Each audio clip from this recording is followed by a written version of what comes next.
ये कहानी है लीसा नामी लड़की की, जिसके घर एक दिन किसी आदमी ने घुसकर उसकी मॉम को बुरी तरह काट कर मार डाला। लीसा ने अपने आप को छुपाकर तो बचा लिया, लेकिन उस दिन के बाद से वो डेरी सहमी रहने लगी। लीसा के डैड ने जिससे दोबारा शादी की, ये नहीं लीसा की स्टेप मदर, उनका भी रवैया लीसा से कुछ अच्छा नहीं था। हाँ अलबत्ता उसकी बेटी ये नहीं लीसा की स्टेप सिस्टर उसके साथ काफी अच्छी थी, पर लीसा अपनी स्टेप सिस्टर से भी घुल मिल नहीं पाई। लीसा ने ज्यादा टाइम अपना कब्रिस्तान में बिताना शुरू कर दिया, जहाँ उसकी मॉम की कब्र थी। वो यहाँ एक जवान लड़की की कब्र पर बैठकर उससे अपने दुख बांटा करती थी, जो लड़का काफी पहले मर गया था। जब वो जिंदा था तब वो एक म्यूजिशियन हुआ करता था। इस लड़की को जिस लड़की से प्यार हुआ उसने इसे धोखा दे दिया, जिसके गम में वो इसी कब्रिस्तान में आकर बैठा हुआ था कि रात में तूफान में चमकने वाली ग्रीन कलर की बिजली उस पर गिर जाती है और ऐसे वो मर जाता है। इतने सालों में लीसा ही वो पहली लड़की थी जो उसके ग्रेव पर आकर उससे बातें करती थी। दिखाया जाता है कि आज लीसा ने अपनी सिस्टर के साथ एक पार्टी में जाना था। लीसा जब तैयार हो रही होती है तो उसकी बहन उससे कहती है कि तुम मेरे टैनिंग बेड में जाकर अपने आप को थोड़ा टैन कर लो, अपनी बॉडी को थोड़ा डार्क कर लो। उसकी बात मानकर लीसा चाहती तो है, लेकिन इस बेड में थोड़ी खराबी थी। लीसा को इस बेड में लेटने पे करंट लगता है। अलबत्ता वो फिर भी पार्टी में चली जाती है, जहाँ उसकी बहन तो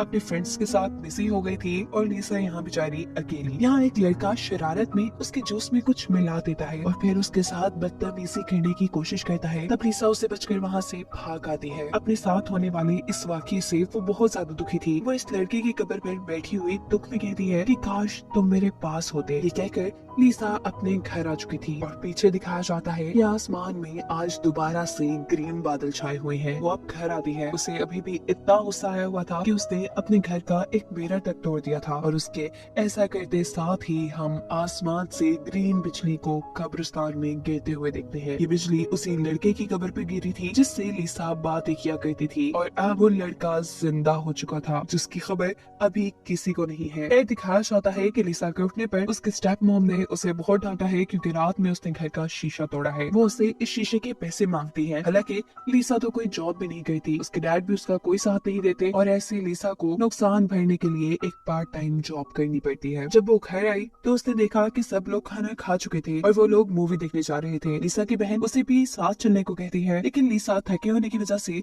उनको मना कर देती है, और उनके जाने के बाद खुद एक हॉरर मूवी लगाकर बैठ जाती है। इस वक्त अचानक उसके घर पर कोई घुस आता है, जो लीसा को कोई भूत या ज़ॉम्बी लग रहा था। उससे बचने के लिए वो कभी इधर भागती है तो कभी उधर, और आखिर में छत पे चढ़ने का फैसला करती है, जिस पे चढ़ने से वो नाकाम हो चुकी थी, और गिरती है वो उसी भूतिया आदमी के ऊपर, जिसके अंदर से ग्रीन कलर का गंदा लिक्विड निकलकर भी लीसा के ऊपर गिर जाता है। गार्डन में चलने वाले शॉवर से इस लड़के के ऊपर से मिट्टी हट जाती है और ये घर के अंदर आ जाता है। लीसा उसे पहचान नहीं पा रही थी। तब वो लड़का उसे इशारों में बताता है कि मैं वही ग्रेव वाला आदमी हूँ जिससे तुम बातें करती थी, और मैं तुम्हारी उसी विश की वजह से ही जिंदा हुआ हूँ, जिसमें तुमने बोला था कि काश तुम मेरे पास होते। लीसा को अभी भी कुछ समझ नहीं आ रही थी, लेकिन समझने से ज्यादा जरूरी था इस आदमी को नहलाना, क्योंकि इसके अंदर से बहुत ज्यादा गंदी स्मेल आ रही थी। यहाँ हम देख पा रहे हैं कि इस आदमी का एक हाथ नहीं है, और साथ में उसने लीसा को दिखाया है कि उसकी जुबान भी नहीं है। वो जब नहाकर बाहर निकलता है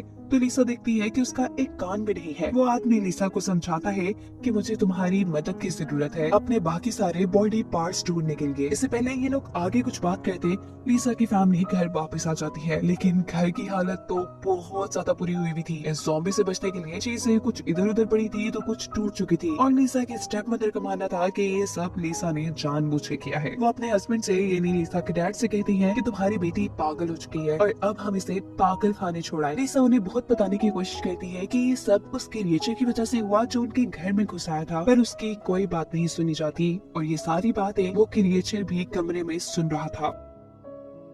जिसके बाद लीसा बेचारी रोते रोते सो जाती है और वो क्रिएचर लीसा की कबर्ड पे सो जाता है। सुबह होने पर वो क्रिएचर खुद ही लीसा को एक ड्रेस देता है, जिसे पहनकर वो काफी कॉन्फिडेंस के साथ आज कॉलेज आई थी, क्योंकि आज पहली मर्तबा उसे फील हो रहा था वो अकेली नहीं है, उसका भी कोई साथी इस दुनिया में है। यहाँ वो लड़का जो लीसा को पसंद किया करता था वो भी लीसा से बात करने की कोशिश करता है, लेकिन इस जगह लीसा की बहन आकर उस लड़के को लीसा से दूर कर देती है, क्योंकि उसका मानना है कि ये लड़का लीसा के लिए अच्छा नहीं है। खैर अब सीन कट होकर अगले दिन हमें दिखाया जाता है कि जब लीसा की मॉम खाना खा रही थी तो उस टाइम गुस्से में वो क्रिएचर लिसा की मॉम के खाने में एक कीड़ा डाल देता है, क्योंकि उसे लिसा की मॉम बिल्कुल नहीं पसंद आई थी।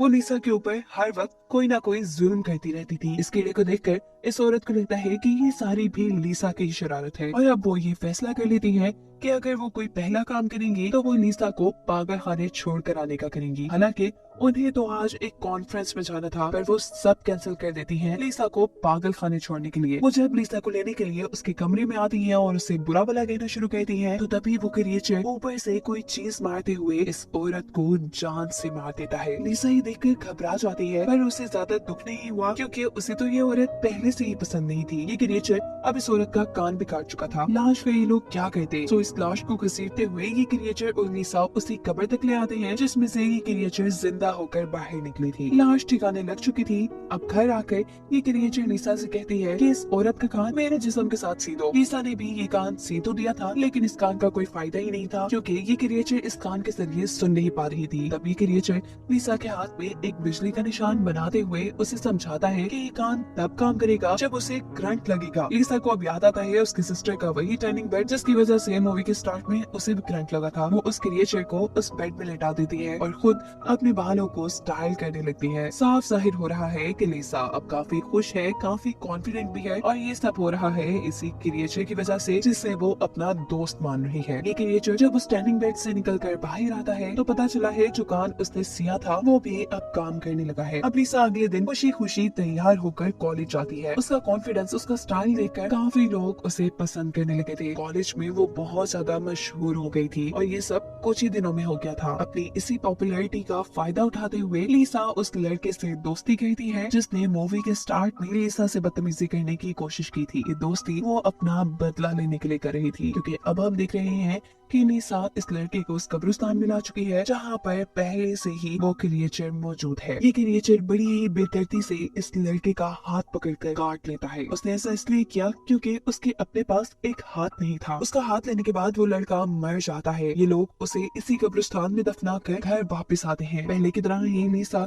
इस हाथ को इस क्रिएचर के बाजू के साथ सी देती है, जिसके बाद क्रिएचर करंट लेने के लिए टर्निंग बेड में लगती है और उसका ये हाथ भी किसी आम इंसान के हाथ की तरह काम करने लग जाता है। हाथ ठीक हो जाने के बाद ये लड़का लिसा के लिए पियानो बजाता है, क्योंकि ये बात तो हम जानते ही हैं कि वो पिछली जिंदगी में एक म्यूजिशियन था। लिसा इस सब से बहुत ज्यादा खुश थी। आहिस्ता आहिस्ता ये लोग अच्छे दोस्त भी बन चुके थे और काफी करीब भी आ चुके थे। लिसा इस चीज से बहुत खुश थी, जबकि दूसरी तरफ उसके घर वाले बहुत ज्यादा परेशान थे, क्योंकि उसकी मॉम का काफी उनसे कुछ पता नहीं था। पहले तो उसके डैड और उसकी बहन को लगता था कि उसकी मॉम एक कॉन्फ्रेंस में गई है, लेकिन जब काफी दिन वो वहाँ से नहीं लौटी और इन लोगों ने पता करवाया तो मालूम हुआ कि वो तो उस कॉन्फ्रेंस में गए ही नहीं। लिसा के डैड अब इस सारी बात की खबर पुलिस को कर चुके थे, और इस चीज ने लिसा को भी परेशान कर दिया था। उस लड़के से कहती है कि हमने 2 मर्डर किए हैं, तुम तो एक क्रिएचर हो, तुम्हें कौन पकड़ेगा, और मुझे पुलिस छोड़ेगी नहीं। आज नहीं तो कल मुझे पुलिस पकड़ लेगी और कुछ दिनों बाद शायद मुझे फांसी भी हो जाए। वो लड़के से कहती है, पर मैं मरने से पहले अपनी एक तो ख्वाहिश पूरी करना चाहती हूँ, जिसमें से एक थी कि मैं अपना एक दिन अपने फ्रेंड के साथ गुजारना चाहती हूँ। यही सोचते हुए वो अपने कॉलेज आती है, तो वहाँ जाकर उसे पता चला है कि उसका फ्रेंड आज आया ही नहीं। साथ ही उसके दूसरे क्लास वालों के भी मरने की खबर यहाँ फैल चुकी है, यानी उसी लड़के के मरने की खबर जिसे लिसा और उस क्रिएचर ने मारा था, जिसकी इन्वेस्टिगेशन करने के लिए पुलिस भी कॉलेज आई थी।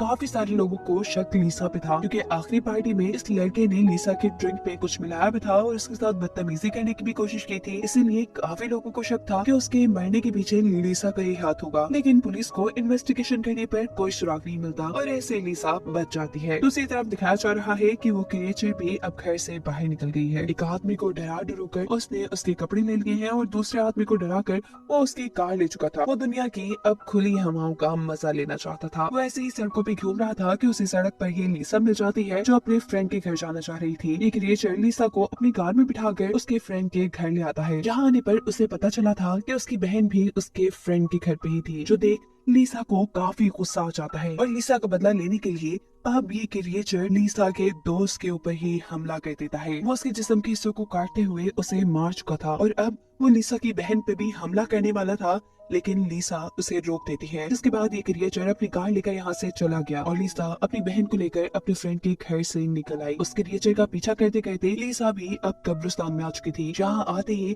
मौका पाकर लिसा की बहन उससे बचकर भाग जाती है और इस वक्त पर लिसा को ख्याल आता है कि वो क्रिएचर उसे बुरी तरह फंसा चुका है। उसने 3 मर्डर कर दिए हैं जिसका इल्जाम लिसा पर ही जाएगा और इस गुस्से में वो इस क्रिएचर को ही खत्म करने का सोचती है। वो पीछे से उस पर वार करने आ ही रही थी पर आखिर वो उसे नहीं मार पाती क्योंकि एक अकेला वो ही उसका दोस्त था। वो यहाँ इस क्रिएचर को बता देती है कि मैं तुम्हें बहुत पसंद करती हूँ, जिसके बाद ये लोग घर आ जाते हैं। लिसा यहाँ पर एक और मर्तबा इस आदमी के जिस्म के हिस्सों को सीती है और फिर से ये लोग उसे शॉक ट्रीटमेंट देते हैं, जिसके बाद अब ये क्रिएचर काफी खुश नजर आ रही थी।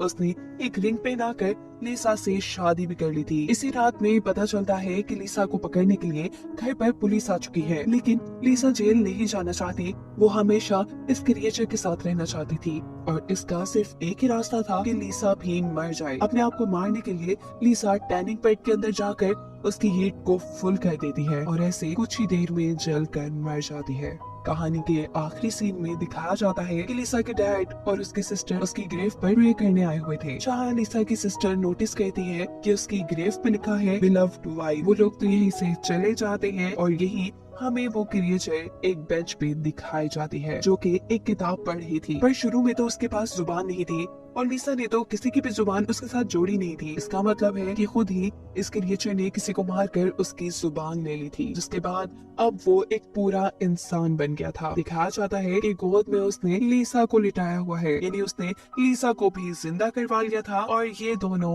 अब ये लाइफ एक साथ गुजारने वाले थे। और यही सब दिखाते हुए ये कहानी यहाँ खत्म हो जाती है।